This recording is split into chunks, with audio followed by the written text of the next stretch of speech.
ఏ పిల్లలు అల్లరి చేయకండి. ఏ నైసి నువ్వు కూడా ఇంద్ర చిన్న పిల్ల లెక్క వెయ్యాలా? నువ్వు కూడా ఇస్తావన్నా నీ చిన్న చిన్ని చేతులతోటి. ఫంక్షన్ లో కూడా మస్తు పని చేసినవాట కదా, అందరికి వాటర్ ఇచ్చిండట, అందరు మెచ్చుకుంటాండ్రు. ఫంక్షన్కి వెళ్తేనైతే మంచిగా అనిపించింది.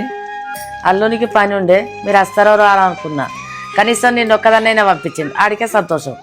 ఒక్కరంటే ఇద్దరిని పంపిండు.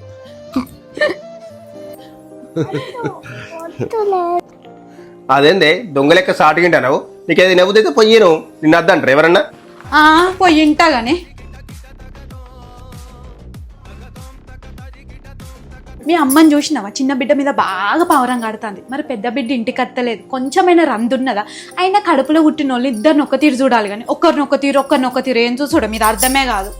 ఏందే నువ్వు మా అమ్మ గురించి మాట్లాడుతున్నావా? నీకు పుట్టిన పిల్లల్ని నీకు చూసుకుంటేదాకా మా అమ్మ చూసుకుంటాంది, నువ్వు తల్లి ప్రేమ గురించి మాట్లాడుతున్నావా? ఏంటి వదిన నువ్వు మాట్లాడేది? ఏ తల్లికైనా కడుపులో పుట్టిన వాళ్ళు అందరి మీద సమానమైన ప్రేమ ఉంటుంది కానీ ఒకరి మీద ఎక్కువ ఒకరి మీద తక్కువ ఉంటుంది వదిన. నువ్వు అన్న మాటలు అమ్మింటి ఎంత బాధపడుతుంది చెప్పు. అదేంది ప్రసన్న అట్లా మాట్లాడుతున్నావు? నా బిడ్డ అల్లుడు నా ఇంటికి రావాలని నాకు మాత్రం ఉండదా? ఆయన వంపని దానికి నేనేం చేయాలి? నా తలరాతే గింత ఉన్నది, అది అక్కడ బాధపడుతుంది, నేను ఇక్కడ బాధపడుతున్నా. చూసినావు వదిన, నీకు తెలియకుండానే ఎంతమందిని బాధ పెడతానవో.